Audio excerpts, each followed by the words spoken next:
한반도에 희한한 일이 벌어지고 있습니다. 영상 보시기 전에 구독과 좋아요 꼭 눌러주시기를 부탁드립니다.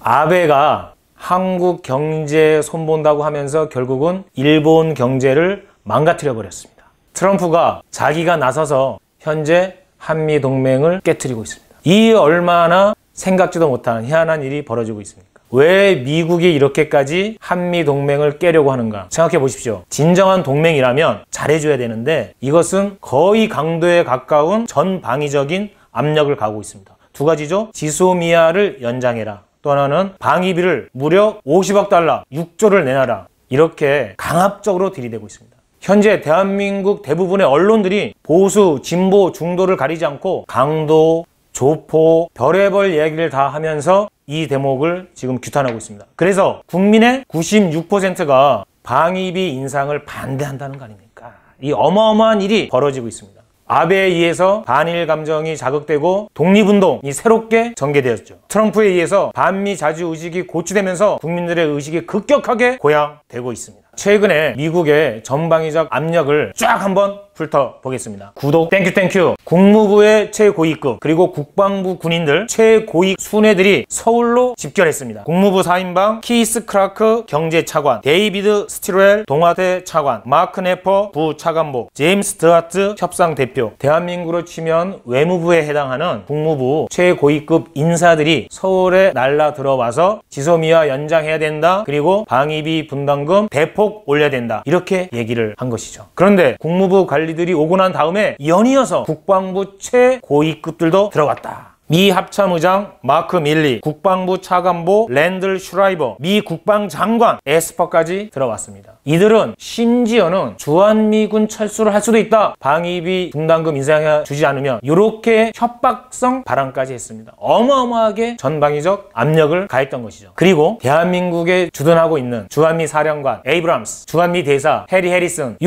두 놈도 계속 지소미아 연장해야 되고 방위비 인상이 된다는 얘기를 했는데 얼마 전에 새로운 사실이 폭로가 됐죠. 국회 정보위원장인 이해운 의원을 불러서 미 대사 해리슨이 무려 20번 이상 방위비 분담금 50억 달러 내놔라, 여기에 협조해라, 이런 얘기를 했다고 하는 거니까 정말 어떻게 이것이 동맹이고 친구겠습니까? 이것은 상전이죠. 갑이죠. 갑질도 이런 갑질이 없는 겁니다. 지금이야말로 대한민국 국민들 제대로 우리가 힘을 모아서 미국에게 할 말을 해야 됩니다. 구독 땡큐. 자, 그런데 이해운 의원이 이 사실을 폭로를 했어요. 그전 같았으면 폭로를 못했겠죠. 격변기에서나 나타나는 현상, 다시 말하면 기존의 기득권 세력, 친미 세력, 사대주의 세력 내부의 한쪽 벽이 급격히 허물어지고 있는, 미국의 대한반도 정책도 급격히 허물어지고 있고 국내에 있는 기득권 세력들, 친미 세력도 급격히 허물어지고 있습니다. 이해운의 폭로가 그것을 그대로 보여주고 있는 것이다. 그런데 미국이 이렇게 전방위적 그리고 노골적 압력을 가하는 것은 뭔가 다급해졌기 때문이겠죠. 그들이 여유가 있으면 충분히 이 상황을 자기들이 통제 관리할 수 있다면 자기들의 진면모를 이렇게 드러내지 않아도 되는 것인데 왜 이렇게 다급해졌을까? 정답은 북미 핵 협상이 있습니다. 올 연말까지 핵 협상을 타결하지 않으면 트럼프는 커다란 타격을 입을 수밖에 없습니다. 만약에 북이 ICBM이나 핵 탄도를 시험 발사하게 된다면 미 본토 전체에 안위는 물론이고 정치적으로도 심각한 타격을 입게 되는 것이죠. 연말까지 핵협상을 타결해야 되는데 핵협상 타결은 즉 북체제 인정입니다. 체제를 인정하려면 두 가지가 되겠죠. 종전선언 그리고 최소한 연락사무소 개설입니다. 그러고 나면 뒤따르는 것이 주한미군의 문제입니다. 철수를 하든 단계적 철수를 하든 지휘 변경을 하든 감축을 하든 이 얘기가 나올 수밖에 없습니다. 대한민국에서 주한미군 특히 지상군이 먼저 철수를 해서 감축이 된다면 그러면 미국의 태평양 전략, 대중국, 대러시아 전략은 어떻게 전개되어야 될 것인가? 새로운 국면에 돌입하게 됩니다. 그래서 이번에 방위비 분담금 협상을 할 때 순환 배치 비용도 달라, 전략자산 전개 비용도 달라, 이런 얘기가 나오고 있는 것은 주한미군 철수를 가정했을 때 미국의 태평양 전략을 운영하기 위한 방편이 아닐까 싶은 거고요. 특히 한미동맹 위기관리 각서를 개정할 것을 요구했잖아요. 물론 우리 국방부가 이걸 받아들이지는 않았지만 뭐냐면 한국 유사시에 미군이 참전한다, 이걸 바꿔서 한국 및 미국의 유사시에 한미연합작전을 펼친다,